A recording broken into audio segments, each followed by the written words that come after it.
Olá, tudo bem? Vamos começar mais um estudo aqui no nosso canal, Estudando Espiritismo. Hoje vamos terminar a nossa série de leituras das páginas do Evangelho com o capítulo 27, Pedi e Obtereis. Se você não assistiu aos estudos anteriores, tem um cardzinho aqui em cima que você pode acessar não apenas esses estudos, mas também outros estudos que fizemos dos textos fundamentais da doutrina espírita. O capítulo 27, em particular, é aquele que introduz a discussão das preces espíritas, que depois Kardec vai dedicar o capítulo 28 a falar, fundamentar as preces e mostrar modelos de prece, mas para isso e antes disso, né, ele faz esse capítulo 27 exatamente explicando o que é a prece, como ela funciona, quais as formas de orar especificamente, e nós separamos nesse capítulo o item 22, que é uma mensagem da instrução dos espíritos, que é intitulada Maneiras de Orar. Como é a instrução dos espíritos, um espírito escreveu essa mensagem e esse espírito se denomina Vemonod, em Bordeaux 1862. E nós separamos essa mensagem porque ela, de forma muito simples, sintetiza os elementos mais importantes que a gente precisa considerar ao fazer uma prece, né? E quando nós desejamos assim fazê-lo.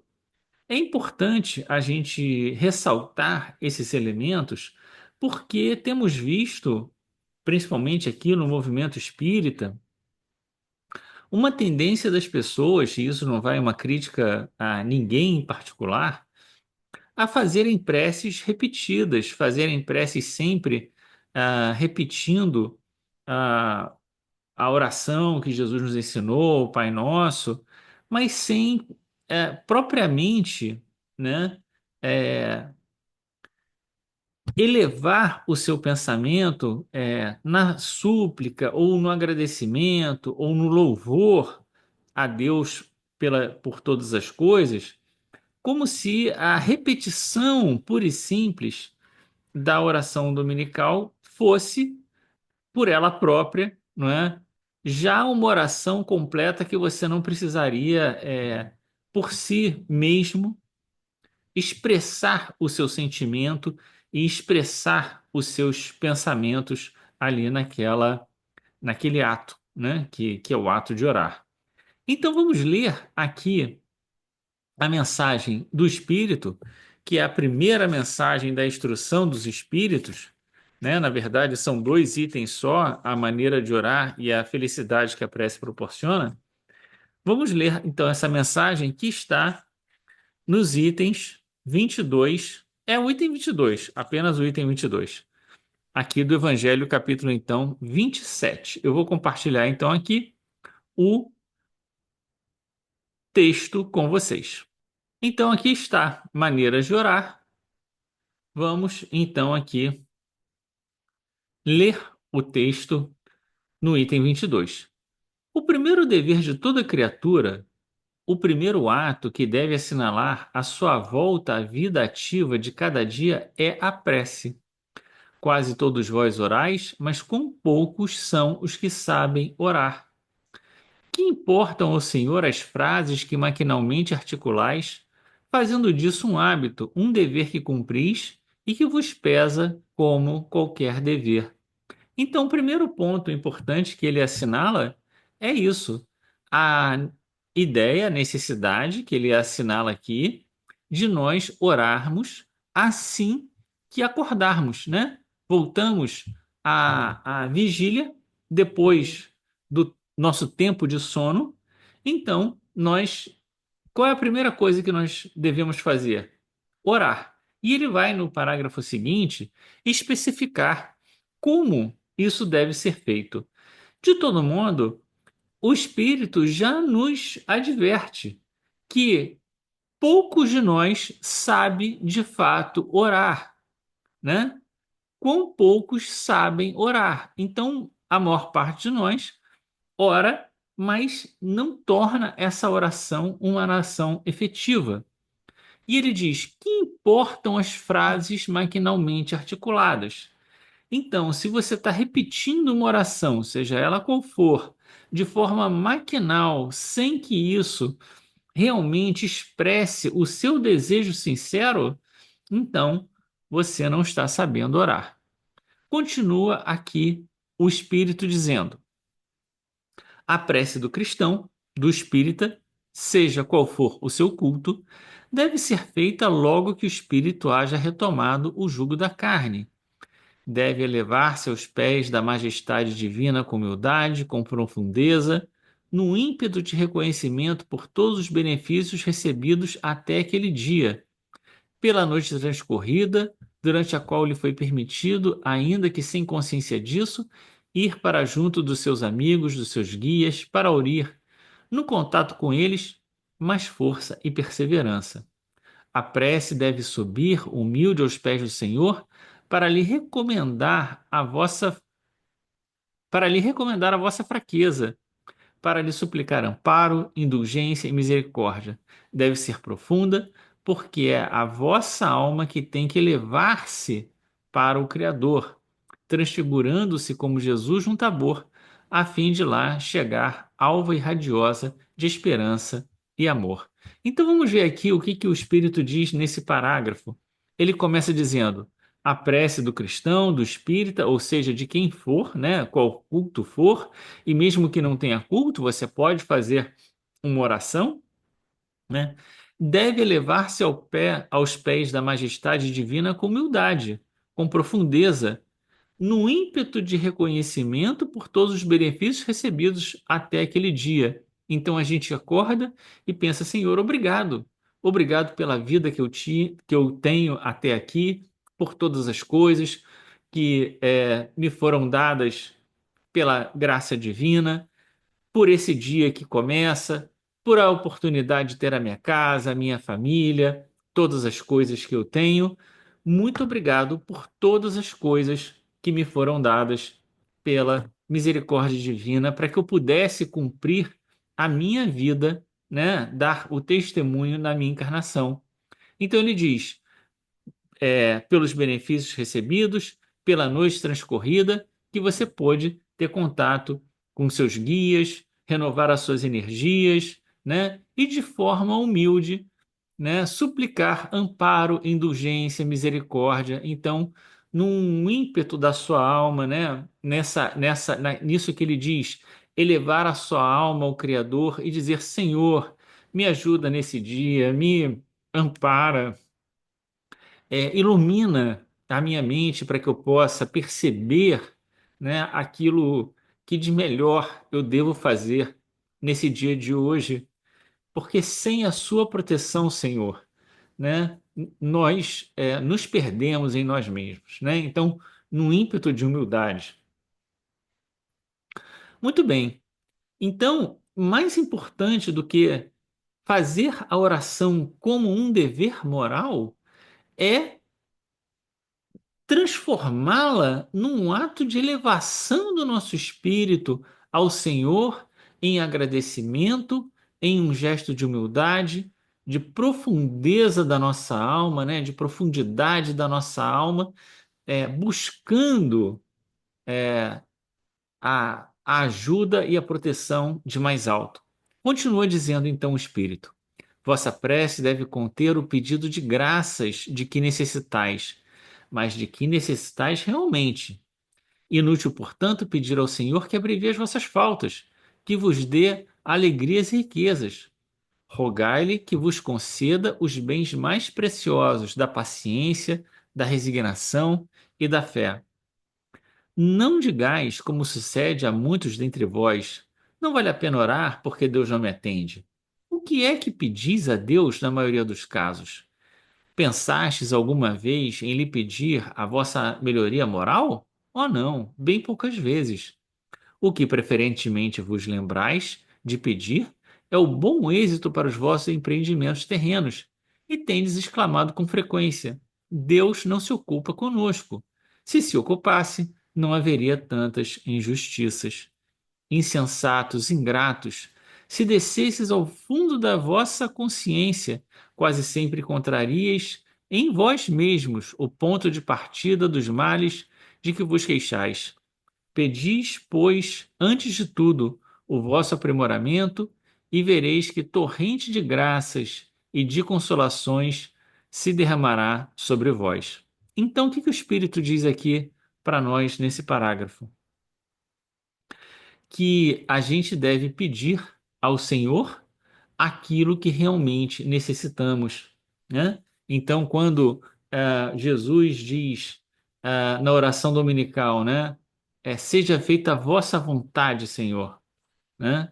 É, é o reconhecimento de que, as mais das vezes, a gente não sabe exatamente o que é melhor para nós e a gente confia que Deus vai nos ajudar e nos orientar nas nossas melhores escolhas. Então, pedir aquilo que é realmente importante. E o que é realmente importante? O êxito nas coisas materiais? Não. A paciência, a resignação e a fé.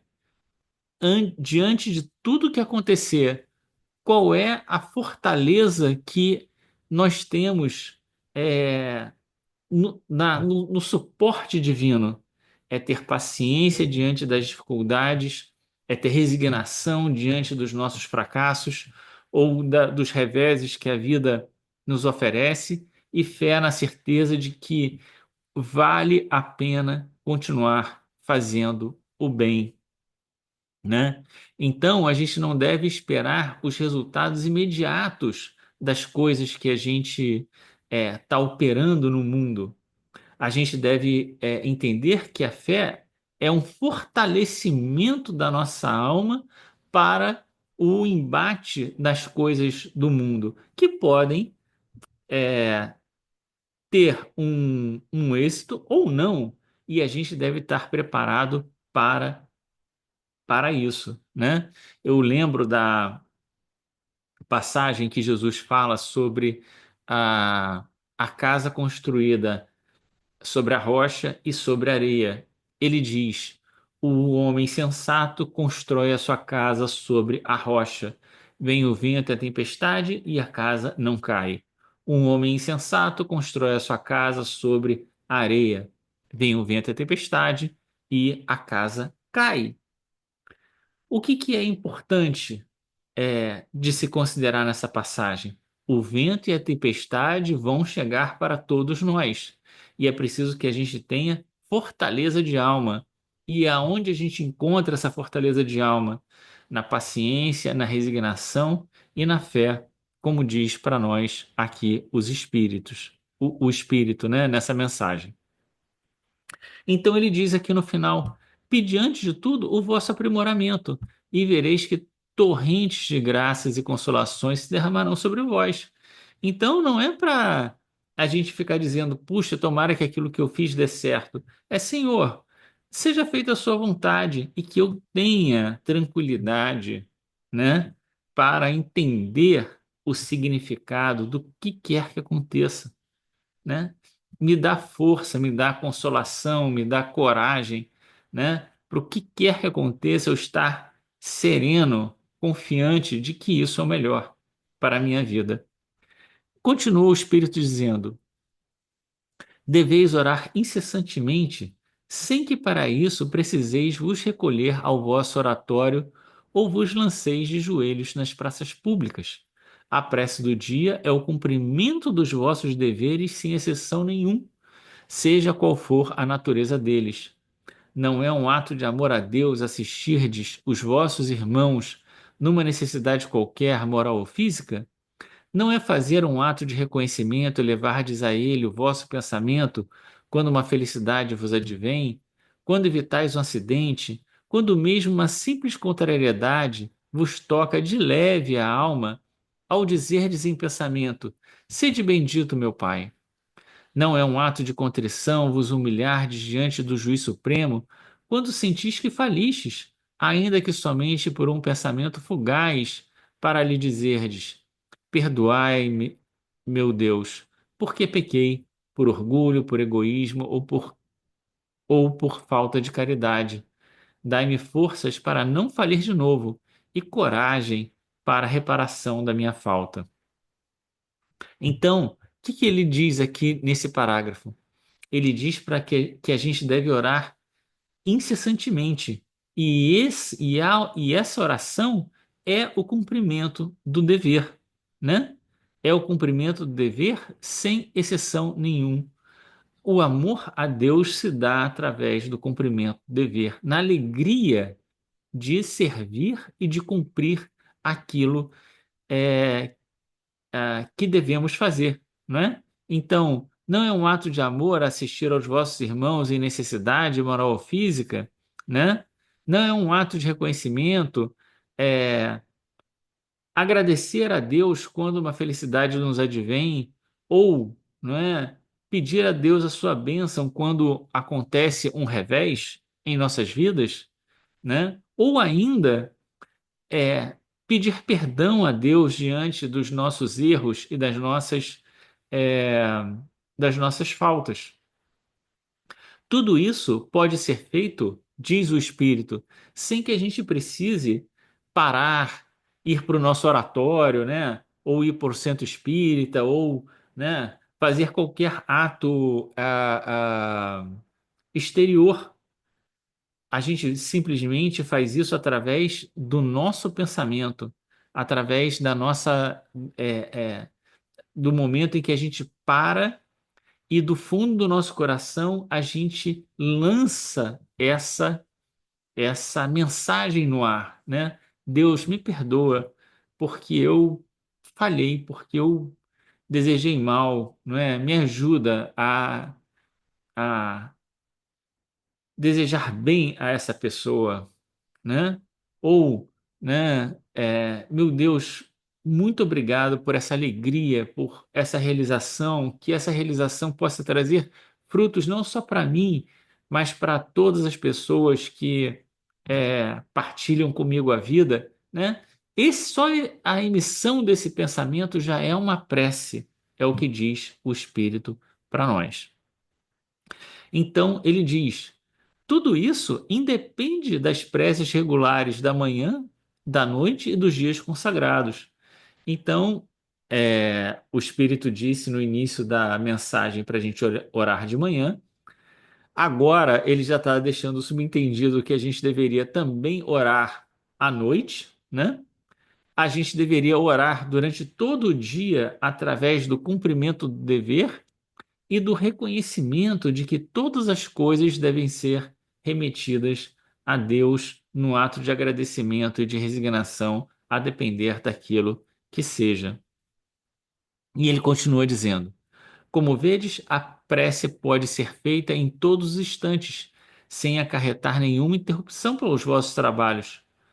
E nem que as pessoas, os outros, precisem saber, porque é um, é uma expressão íntima, né? É um pensamento íntimo. Você faz essa oração silenciosamente no fundo da sua alma, num instante que você leva o seu pensamento. Então ninguém precisa saber, isso não precisa de forma alguma afetar os nossos trabalhos.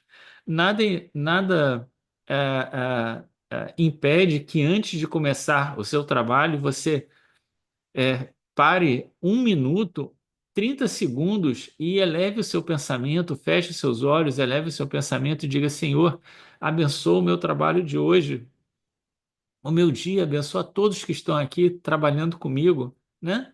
Um instante que você pare, que você pensa, é a oração que o Espírito está nos recomendando também. Então ele diz: dita assim, ela, ao contrário, os santifica. Tende como certo que um só desses pensamentos, se partir do coração, é mais ouvido pelo vosso Pai Celestial do que as longas orações ditas por hábito, muitas vezes sem causa determinante, e as quais sois chamados maquinalmente na hora convencional. Então, ele termina aqui com esse pensamento que é o norte para nós quando pensamos em oração. A oração só tem sentido se ela partir do coração. Se for feita simplesmente por fazer, porque temos que fazer a oração, se ela for feita repetindo palavras que nós não sequer pensamos no seu significado, repetimos apenas porque sabemos aquelas palavras de cor, né? Ou qualquer coisa semelhante, a prece não tem valor. Um pensamento, um desejo sincero, né? Valem mais do que as palavras repetidas e simplesmente feitas por ah, uma convenção social. A prece tem que partir do coração, ela tem que envolver as nossas emoções, né? Ela tem que mobilizar o nosso sentimento. Eu lembro é, uma época quando eu fazia parte do movimento espírita e tinha um encontro que a gente fazia no carnaval. E durante os dias de carnaval se encontravam jovens para estudar a doutrina espírita e enfim, né? E um dia estava todo mundo fazendo atividade, a atividade precedia o almoço e a atividade, a pessoa que estava conduzindo a atividade começou a demorar e começou a demorar, foi demorando, demorando. Todo mundo começou a ficar meio irrequieto porque já era a hora do almoço e todo mundo morrendo de fome, a pessoa demorando, demorando, demorando. Até que a pessoa, depois, já passado muito tempo da hora exata do término, ela termina a atividade. E aí, ato contínuo, né? As pessoas já começam a se mobilizar para ir almoçar, porque estava todo mundo nervoso com isso. Mas o dirigente do trabalho, né, de forma obediente, diz: gente, peraí, a gente tem que fazer oração. Então, aí todo mundo, né? Claro, respeitosamente, porra, vamos fazer oração, então. Aí ele diz: obrigado, Senhor. Pronto, podemos ir agora. Então, fez oração simplesmente para cumprir uma exigência, mas uma oração que não foi, né, exatamente a oração, né? Foi só para cumprir ali a tabela e tá tudo certo. Muitas vezes a gente pergunta se a gente pode orar por aquelas pessoas a quem nós amamos e que já desencarnaram ou estão encarnadas.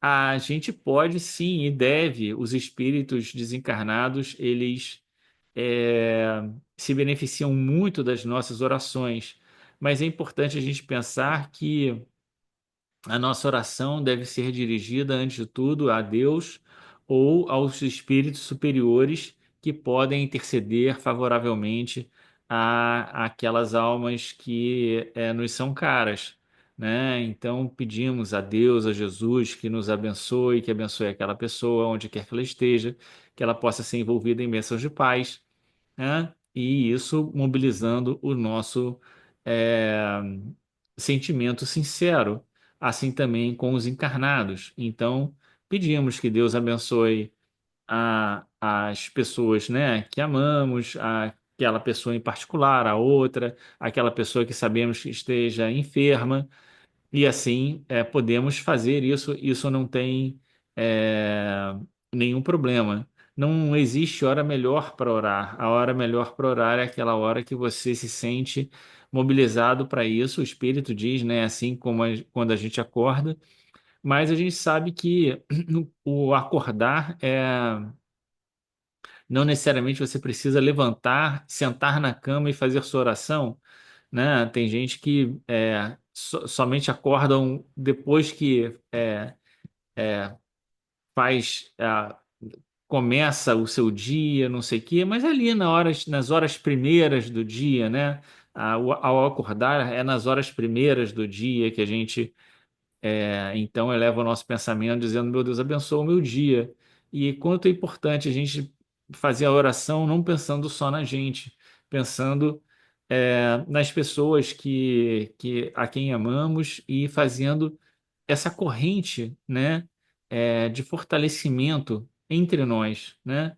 Eu oro por você, você ora por mim e a gente vai se fortalecendo nesse pensamento conjunto, nesse pensamento fraterno, nesse pensamento de solidariedade um com o outro, com as nossas dificuldades, as nossas fraquezas, e desejando que todos nós consigamos, né, nos fortalecer para vencer as nossas dificuldades de hoje, né? Porque as nossas dificuldades do passado se revelam hoje e elas continuarão conosco até que a gente consiga superá-las.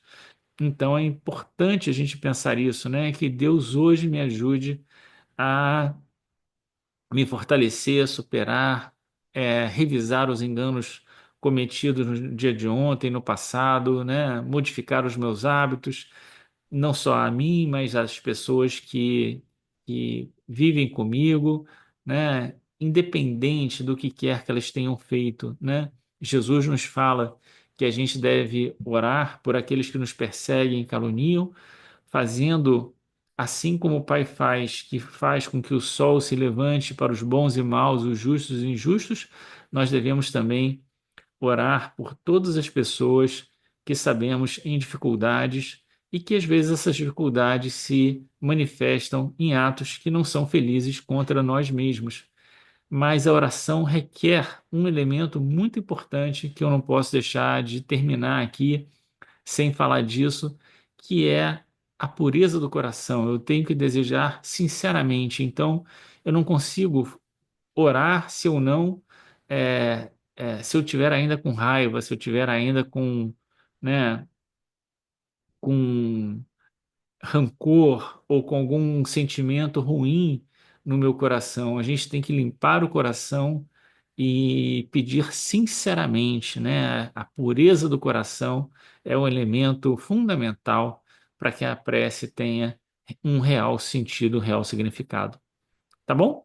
Terminamos assim, então, esse ciclo de estudos sobre páginas selecionadas do Evangelho. Mais uma vez eu digo, se você não assistiu aos estudos anteriores, tem o cardzinho aqui em cima e vamos continuar aqui no nosso canal pensando outros temas, outras formas de estudo dos textos fundamentais da doutrina espírita para continuarmos aqui no nosso canal com novos estudos. Tá certo? Eu peço a Deus nessa hora, então, que abençoe a você, a sua casa, a sua família, a sua vida. Obrigado por ter chegado até aqui e assistido a esse vídeo. Que Deus te abençoe, que Deus nos abençoe a todos, que possamos cada vez mais buscar superar as nossas dificuldades para a construção de uma vida mais feliz para nós e para todos aqueles que vivem conosco. Fica com Deus, um grande abraço e até.